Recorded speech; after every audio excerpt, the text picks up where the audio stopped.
Hello, you lovely people. Can you all hear me okay? It's nice. It's nice to be back. So, to the, to the, oh, I've been away for a while, haven't I? So what, what did everybody think about the car launches? They were epic, weren't they? I mean, I like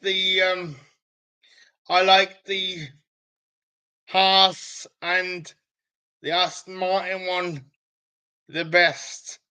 And also the Ferrari one was epic, wasn't it? Can can so so I've been watching the first 2 days of testing and the the Aston Martins and the Haas's look quite on it, don't they? I mean, they really surprised me. When it comes to when it came to on track action. I mean, I was really pleasantly surprised actually, because I saw I was um I didn't think Aston Martin would be second um on both days of testing so far. I think it was it's absolutely epic that that the Aston Martins have shown some pace. Um, you know, but let's let's just wait and see. Um, as you may know, I've been away for a little while. A lot of stuff has happened since then. I mean, my friend Andy got me um got me a new camera, which which I'm really grateful for. Absolutely love the new camera. Haven't quite worked out yet how to how to turn it into a webcam.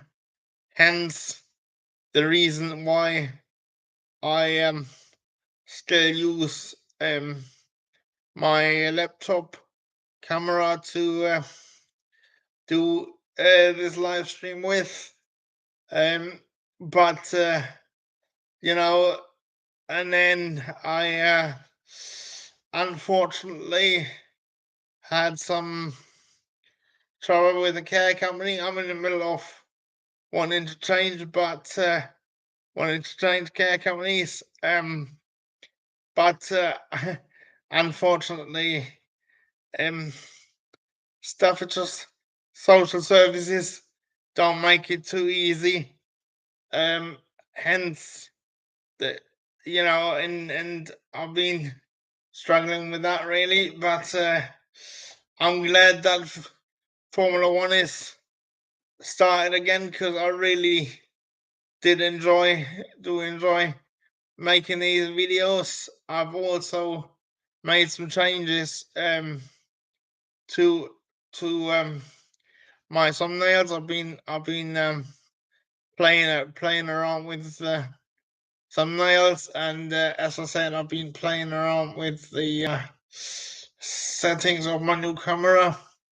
I've been actually doing doing filming in 4K and that seems to have made quite a bit of difference. Actually, I really enjoy it. You know, and I think my my videos have gone up in quality. Um, I don't know. I don't know whether you can see it, but I certainly can see it by looking at my ana- analytics in YouTube Studio. Yeah. So so I I really did enjoy all the car reveals. I mean, the cars and the Aston Martin are my favorites, but the Mercedes, I like the Mercedes as well. I'm a bit disappointed about the um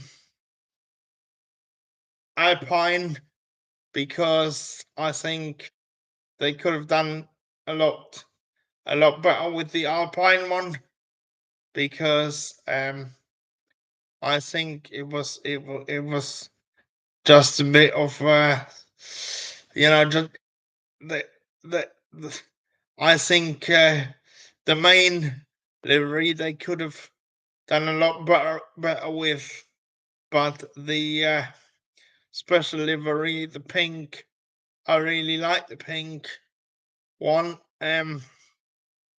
So um and then the Alpha Tauri, one, the Alpha Tauri livery, I can't get my head around. If it was me, I would have done it all in black. I think that would have that would have gone a lot better. Um, but that's just my opinion. Um, yeah. So and the the um the Alpha Romeo car, that looks absolutely stunning as well, doesn't it? That looks absolutely stunning.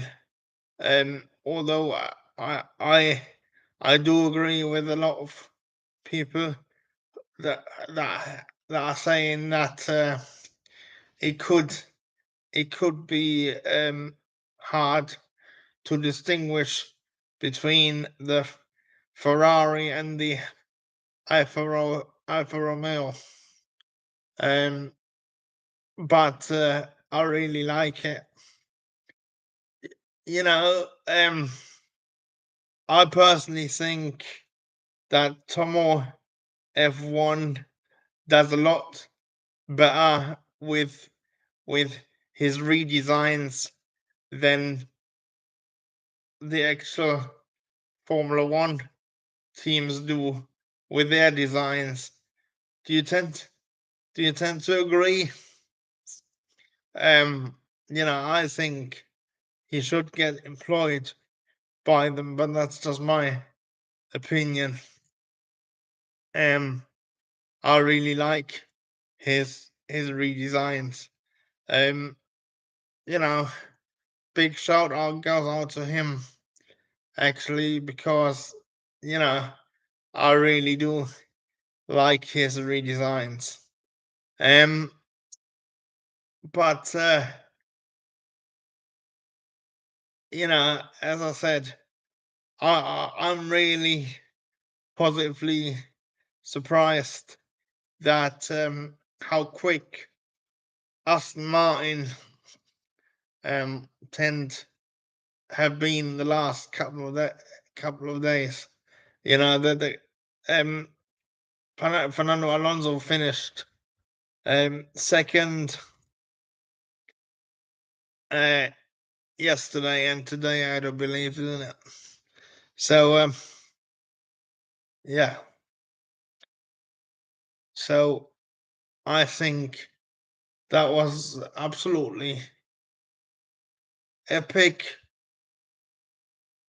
I think I think um w- we there's a lot of potential from coming from us nine. And I think Fernando Alonso is gonna ring uh, ring the last bit of performance out of that car. But I genuinely think it's going to be quick.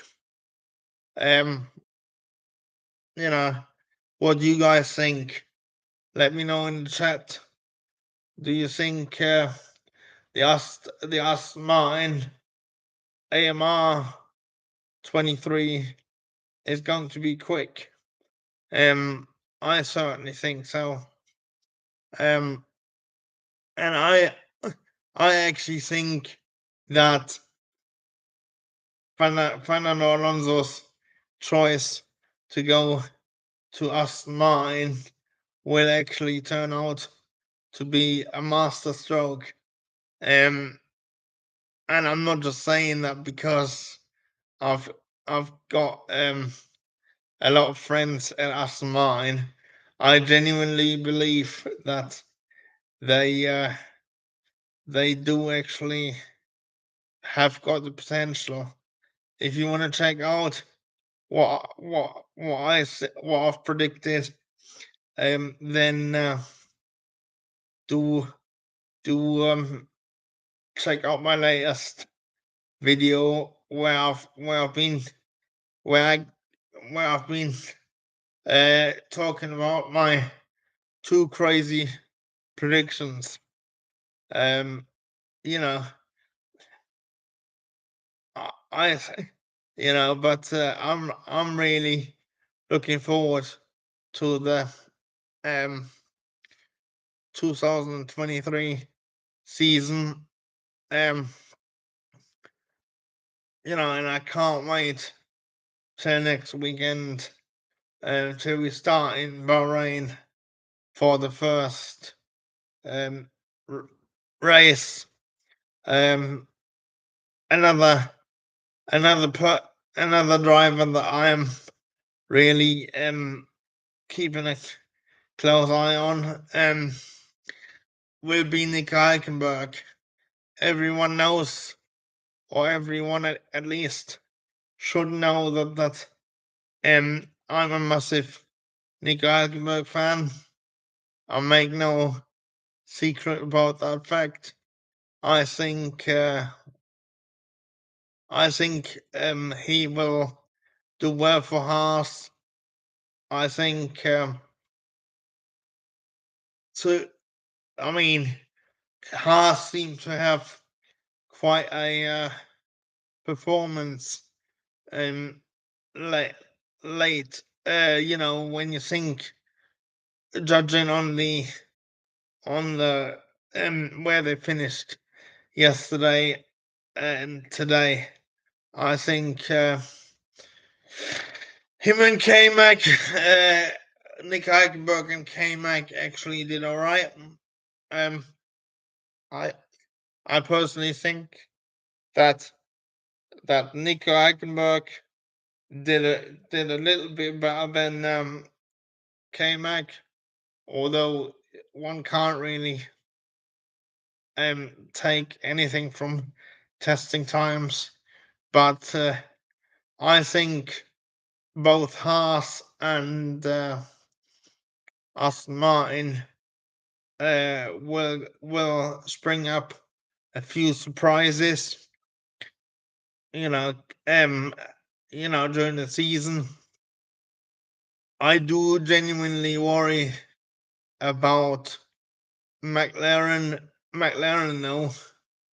The reason why I worry about McLaren is because they didn't have that much running, and they seemed to have had quite a bit of issues from what I can tell. Um, Nevertheless, I hope that they can both um figure that out. I hope that that they can find some more performance. Um, and I hope also that Ferrari can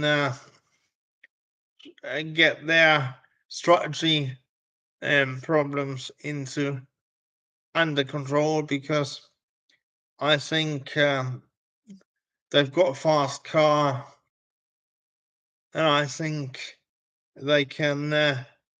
It would be nice to have them fighting at the front, um, with the Red Bulls, the Mercedes, and the Aston Martins. I really do think that Aston Martin, Mercedes, and the Red Bulls are actually going to be in the mix, um, you know, this season. And as I said, I really hope that that Haas can spring a couple of surprises, because I think they've got the right, they are within the budget cap, I do believe. And I think Haas is in a much better position thanks to the cash injection um from MoneyGram. I think I think it'll help them out dramatically. Um, uh, you know, I mean, I'm a bit. I was a bit surprised that uh, Mohammed Ben Sulayem has decided to, step back from running Formula One day to day, and has passed that responsibility on to Nicholas Lambazi. Lambazi. I don't know how you pronounce that name, but I'm really, but I'm really baffled by that. Um, but one can only wait and see what's occurring, actually, because I, we shall see during the season whether that will have any impact or on the running of F1, or but as I said, I'm really baffled by it. Yeah. So as far as the the Williams team kit is concerned, I don't think it's that bad. I don't think it looks that bad. And to be fair, it's only the team kit in it. I mean, that I mean you know, they've got to make sure that the car is reliable and quick. You know, what the team kits look like is irrelevant, really, because you know the the team kits. Yes, they do bring money because of the team's merchandise, but if if if the even if the team kit looks you know looks a bit undesirable, I think if Williams or any team for that matter have a good season, then they, then they automatically increase the sale of merchandise. So I think I think that's it. You know, and to be honest with you, I think the Williams cars that don't look that bad. Actually, they do not look bad at all. And I think with James Valve's um, becoming having joined them as team principal, I think it's a very good move from by them for them rather, because James Valve has been learning from Total Wolf um for a long time, and I personally think it that James Valve's moving to um Williams could be him gaining experience as a team principal for when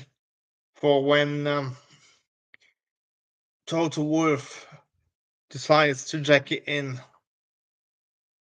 And yeah, but anyway, this is just what I'm thinking. Nothing has been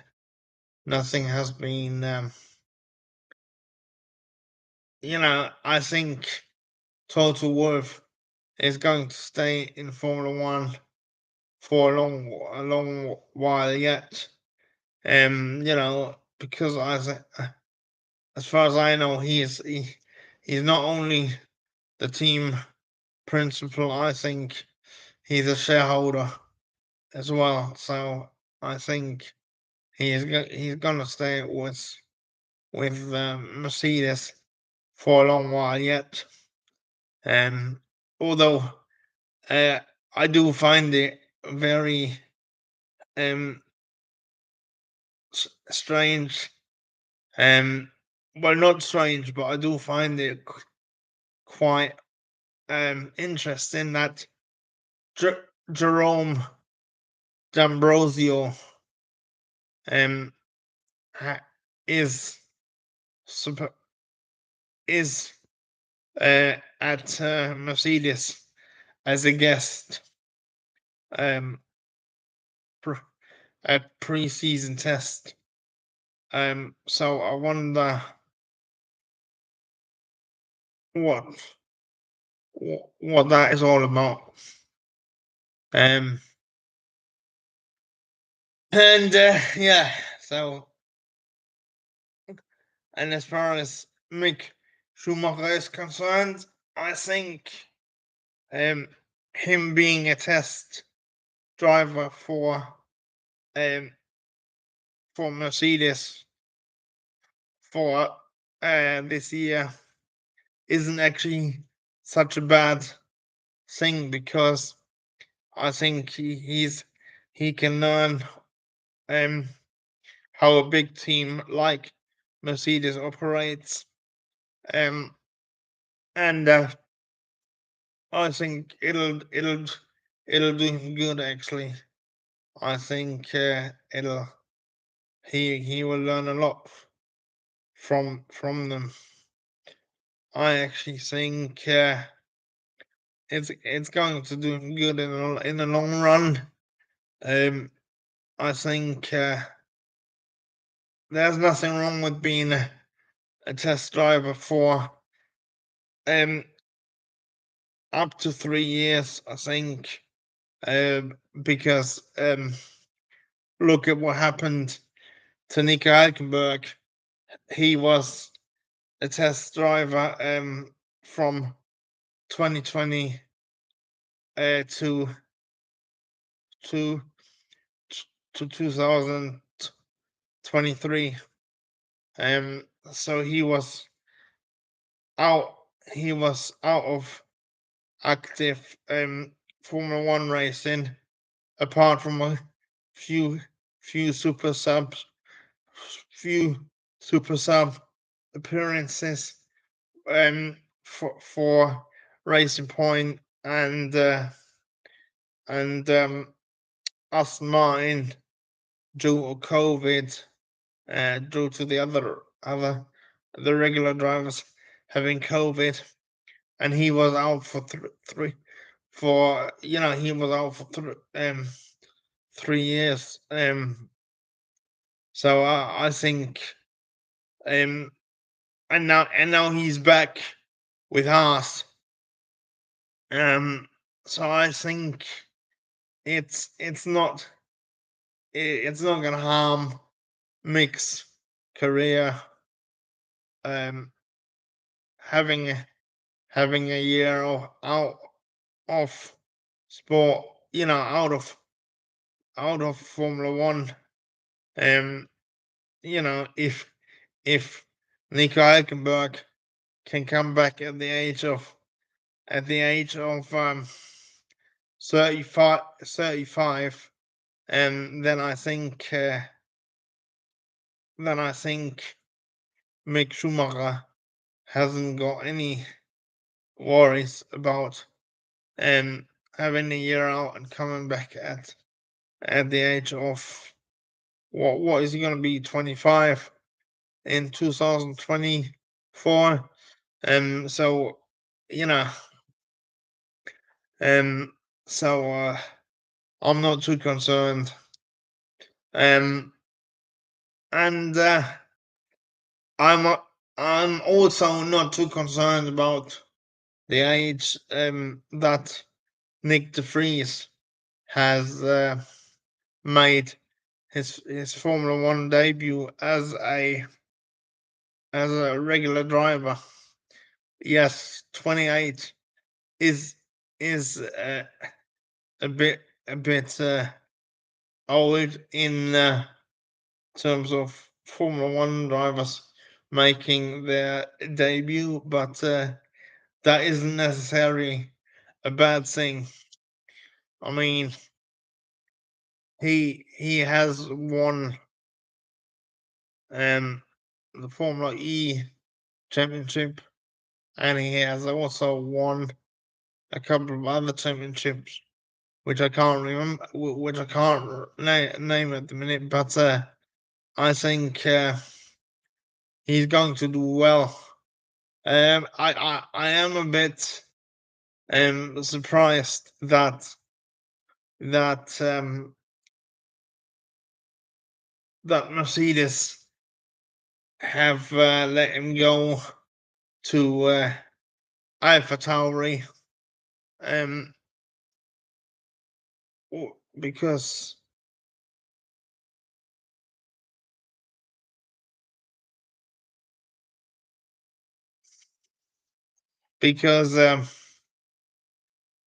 they because AlphaTauri is run by is the sister team of Red Bull, which is a direct competitor to to uh, to Mercedes. Um, Although I think that they uh,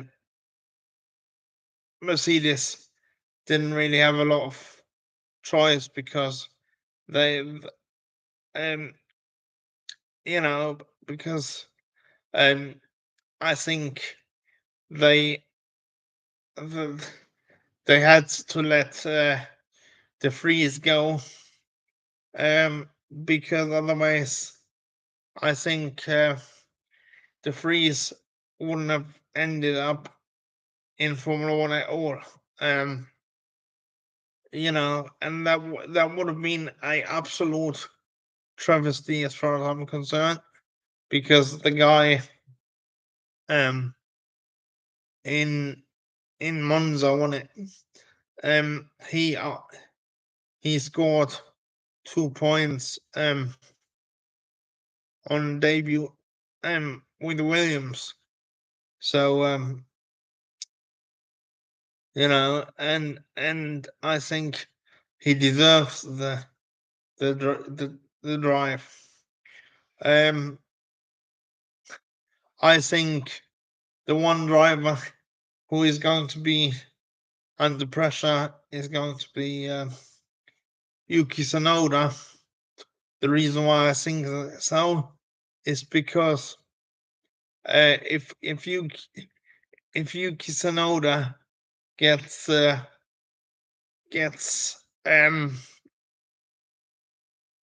comprehensively beaten by the freeze, then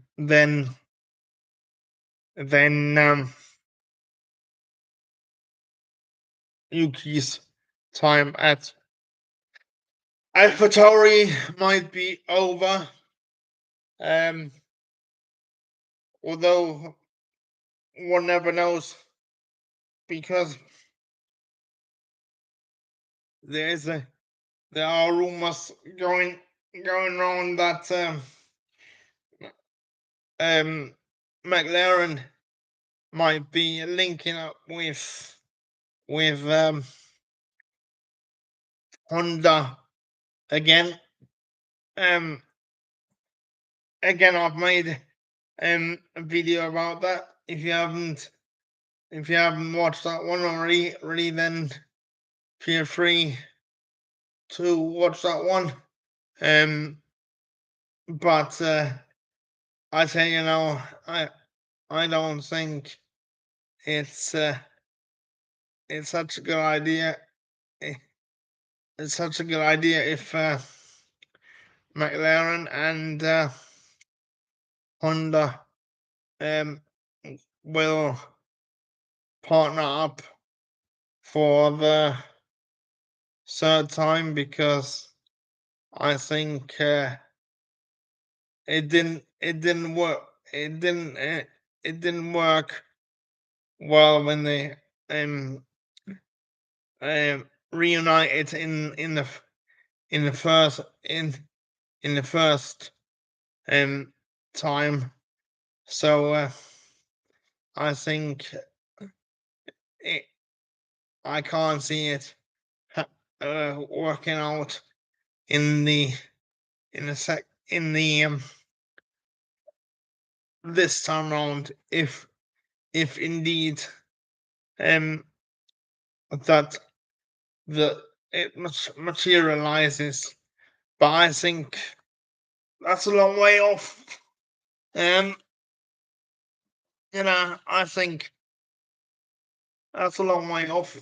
Actually, I think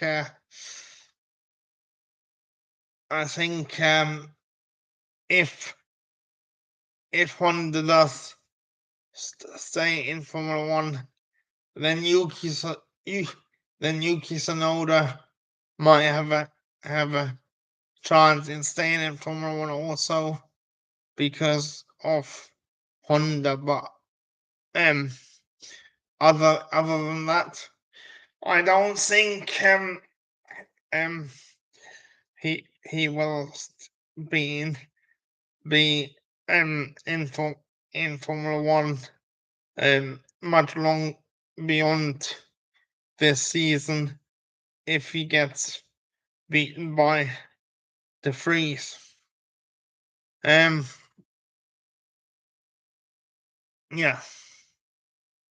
So anyway, I speak to you later, and I see you soon for another video. All right. Speak to you later, guys. Bye.